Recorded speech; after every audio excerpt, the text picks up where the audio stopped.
Hello'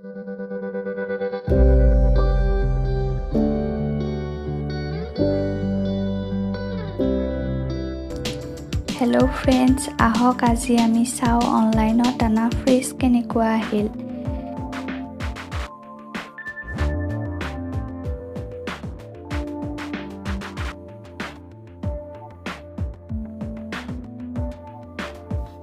লগতে মাত্ৰ ৮-৯ ঘণ্টাতে দৈ কেনেকৈ বনাব পাৰি সেইটোও আপোনালোকক মই দেখুৱাম।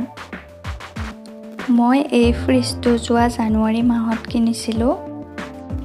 এই ফ্ৰিজটোৰ মডেল হৈছে চেমচাঙৰ কাৰ্ড মাইষ্ট্ৰ আৰু ইয়াৰ কেপাচিটি ২৪৪ লিটাৰৰ। এইটো এটা Frost free refrigerator. Frost free মানে ইয়াত বৰফে ডাইৰেক্ট ঠাণ্ডা নকৰে, এয়াৰে ঠাণ্ডা কৰি ৰাখে। সেইকাৰণে ইয়াত বস্তু বহু দিনলৈ ভালে ৰাখিব পাৰি আৰু যিহেতু ইয়াত বৰফ জমা নহয়, সেইকাৰণে বেলেগ ফ্ৰিজৰ দৰে সপ্তাহে সপ্তাহে তলৰ ট্ৰেত চাফা কৰিবলগীয়া পানীও জমা নহয়। এইখন ইয়াৰে টাচ স্ক্ৰীন। ইয়াত লেফ্ট ছাইডত আছে টেম্পাৰেচাৰ কণ্ট্ৰল বাটন। ইয়াত ১ ডিগ্ৰীৰ পৰা ৭ ডিগ্ৰীলৈ নিজৰ প্ৰয়োজন অনুসৰি টেম্পাৰেচাৰ ছেট কৰি ল'ব পাৰি। ৰাইট ছাইডত দৈ বনাবৰ বাবে কাৰ্ড বাটন দিয়া আছে। পাতলীয়া দৈ লাগিলে ছফ্ট অপশ্যন আৰু গাঢ় দৈ লাগিলে থিক অপশ্যন ছেট কৰি ল'ব পাৰি। মই দৈ বনোৱাৰ পদ্ধতিটো আপোনালোকক ভিডিঅ'টোত দেখুৱাই দিম। ইয়াৰ উপৰিও ইয়াত ইনষ্টেণ্ট কুল ফিচাৰো দিয়া আছে, যাৰ দ্বাৰা আমি ফ্ৰিজটো তৎক্ষণাত ঠাণ্ডা কৰিব পাৰোঁ। ইয়াৰ বাবে আমি লেফ্ট ছাইডৰ বাটনটো প্ৰেছ কৰি ৩ ছেকেণ্ডৰ বাবে হোল্ড কৰিব লাগে।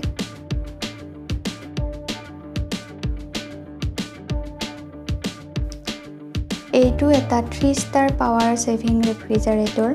ইয়াতে আমি 10 বছৰ ৱাৰেণ্টিও লাভ কৰোঁ। এইটো ফ্ৰিজ ইনভাৰ্টাৰতো ধুনীয়াকৈ কানেক্ট কৰি ল'ব পাৰি। ইয়াত মাত্ৰ 2টা CFL বাল্বৰ সমান বিদ্যুতৰ প্ৰয়োজন হয়। এইটো এটা ডাবল ড'ৰ ৰেফ্ৰিজাৰেটৰ। ওপৰৰ চেম্বাৰটো ফ্ৰিজাৰ চেম্বাৰ, তলৰ চেম্বাৰটো ফ্ৰিজ চেম্বাৰ।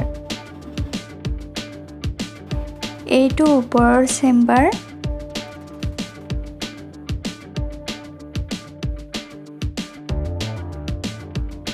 ইয়াত smiley, French fries, onion rings, green motor, emoji bites, আলু টিক্কি, আলু ফ্ৰাই এনেকুৱা ধৰণৰ কিছুমান ফ্ৰ'জেন বস্তু মই ৰাখিছোঁ।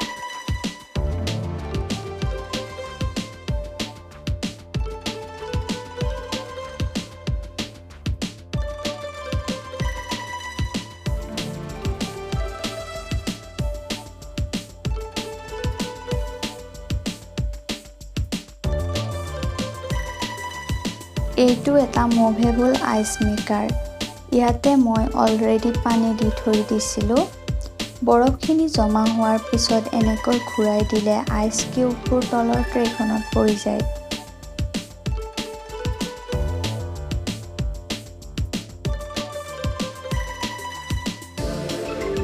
এইফালে মই গোটেই মছলাখিনি থৈ দিছোঁ।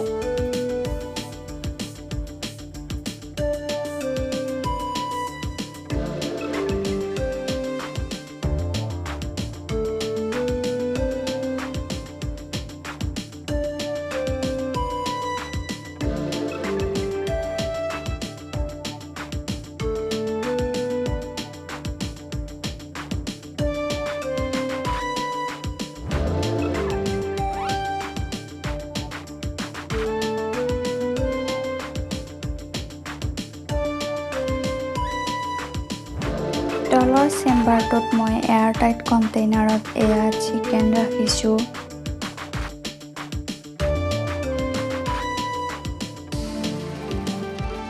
ইয়াতে ৰাখিছোঁ পান,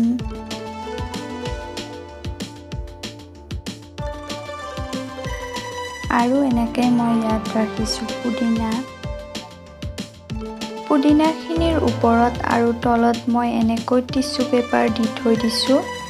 এনেকৈ টিশ্যু পেপাৰ দিলে ধনিয়া আৰু পুদিনা বহুত দিনলৈ ভালে ৰাখিব পাৰি।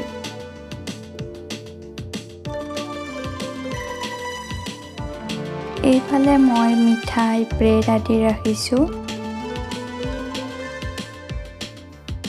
এইটো কাৰ্ড মাইষ্ট্ৰো, এই ফ্ৰিজটোৰ সকলোতকৈ স্পেচিয়েল ফিচাৰ। ইয়াত মাত্ৰ 8 ঘণ্টাতে দৈ বনাব পাৰি।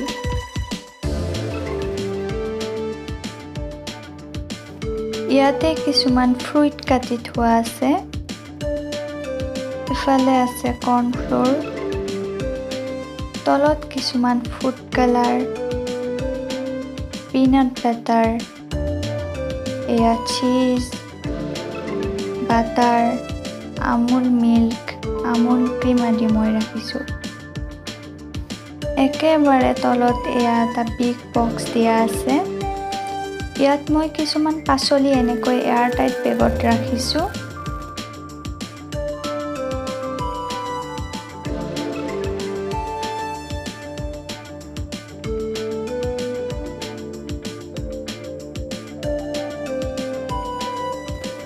আৰু এইফালে কিছুমান ফ্ৰুইটছ ৰাখিছোঁ। এইপিনে এয়া বটল ছেকশ্যন। ইয়াত মই কিছুমান ক'ল্ড ড্ৰিংকছ, জুইচ আদি ৰাখিছোঁ। এইফালে এইটো এক ছেকশ্যন।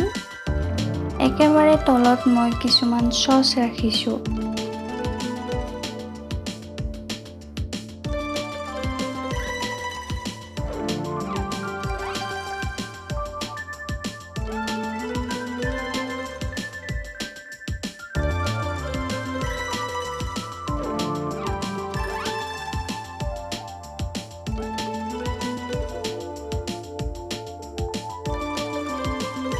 এতিয়া ইয়াত দৈ কেনেকৈ বনাই চাওঁ আহক। কাৰ্ড মাইষ্ট্ৰোৰ পৰা বক্সটো বাহিৰলৈ উলিয়াই আনিলোঁ।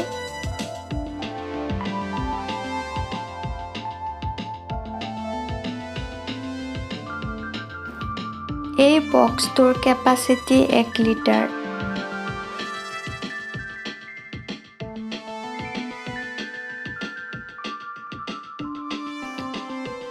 দৈ বনাবলৈ মই প্ৰায় আধা লিটাৰ গাখীৰ কুহুমীয়া গৰম কৰি লৈছোঁ।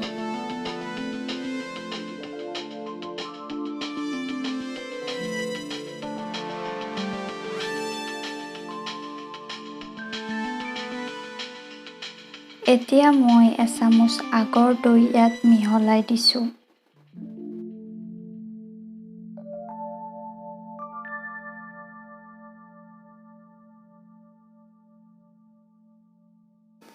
এতিয়া বক্সটোৰ সাফৰখন ভালদৰে মাৰি কাৰ্ড মাইষ্ট্ৰো চেম্বাৰটোত দি দিলোঁ।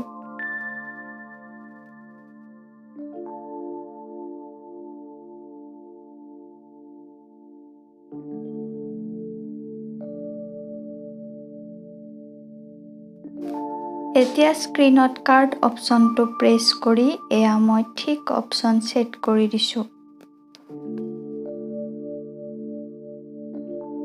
দৈখিনি ৰেডি হৈ গ'লে চাৰ্ভ অপশ্যনটো অন হৈ থাকিব।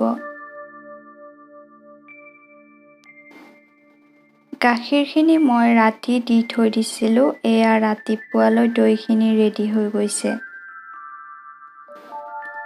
এতিয়া মই কাৰ্ড মাইষ্ট্ৰোটো বন্ধ কৰি দিলোঁ।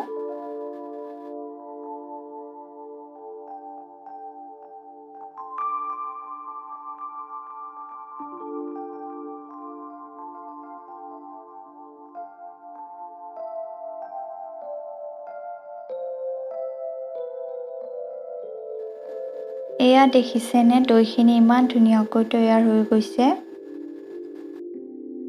যদি মোৰ এই ভিডিঅ'টো চাই আপোনালোকে ভাল পালে মোৰ চেনেলটো প্লিজ ছাবস্ক্ৰাইব কৰি দিব। আপোনালোকেও ফ্ৰিজটো ল'ব বিচাৰিলে ফ্ৰিজটো ফ্লিপকাৰ্টৰ পৰা ল'ব পাৰে। থেংক ইউ ভিডিঅ'টো চোৱাৰ বাবে।